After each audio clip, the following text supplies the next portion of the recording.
Alright, today I'm doing something a little bit different. I'm going to be showing what I would like to see from the upcoming game Grand Theft Auto 5. GTA 5 is just around the corner and there are so many expectations surrounding it.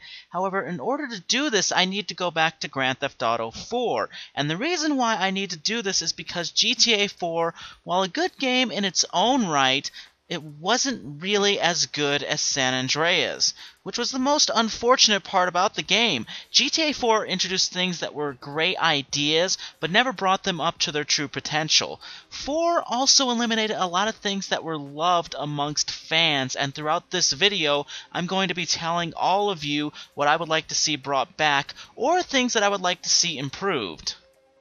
First, there's the phone in the game. It was a great idea and was pretty fun in the game for the most part. However, I do wish they would have expanded on it a little more in the game. I like the fact that you can call certain people throughout the game, and I like the fact that it plays such a huge role in the storyline, but I would have loved the phone to play a bigger role in the open world. What I mean by this is that I would have loved to call more random people and have more numbers to call in the game.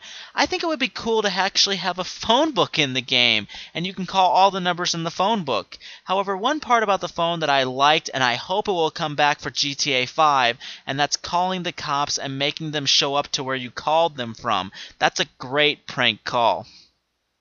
The next thing is the internet in the game. I'm not talking about the online gameplay, but GTA 4's version of the internet in the open world setting. Throughout the game, you can go into internet cafes and check your email. This was a feature that had never really been done before in video games, so it was really quite revolutionary by Rockstar. However, Rockstar had described it as being much bigger than it wound up being. The problem was that they came up with an idea that has unlimited potential. They could have done so much with the internet feature, and all it wound up being is just something to check email and occasionally date somebody. That's one element I would love to see improved with the internet feature, and that's being able to date more in the game. GTA 4 introduced dating for the first time in the franchise. While the dating site showed 9 girls on the page, you could only really date a couple and one more with the character of Michelle. I would like to see Rockstar do the same thing, but expand on it and make your character be able to date more and actually be able to date all the women on the list. I think that would not only make it more realistic, but also make it a lot more fun. Also with the internet, I would just like to access more sites. The internet had the search engine and you were able to type in various websites' names, but you really couldn't access any of them.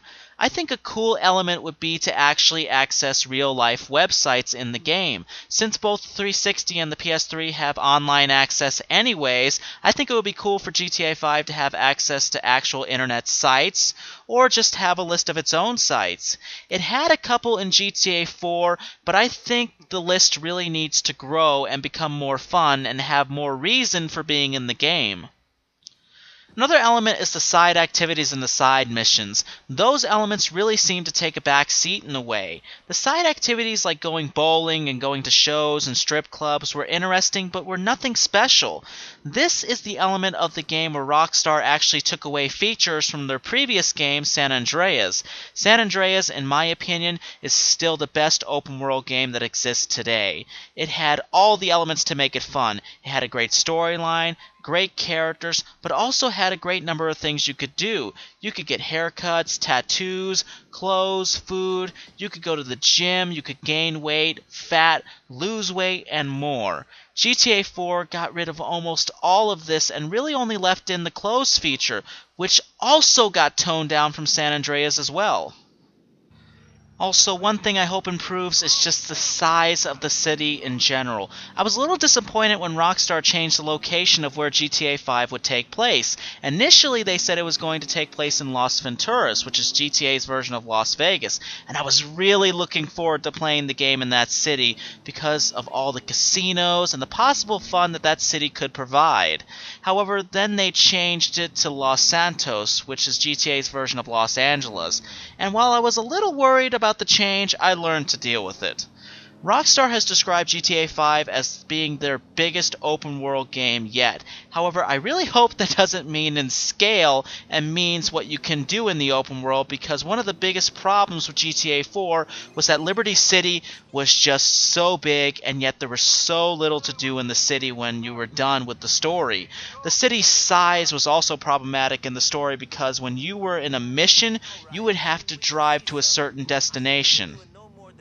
First of all, the driving and the vehicles has always been a huge part of the GTA franchise, but with GTA 4, the amount of time that driving took up in the missions because of the size of Liberty City was ridiculous. San Andreas might have been big, but I don't remember getting to the destinations taking up so much damn time.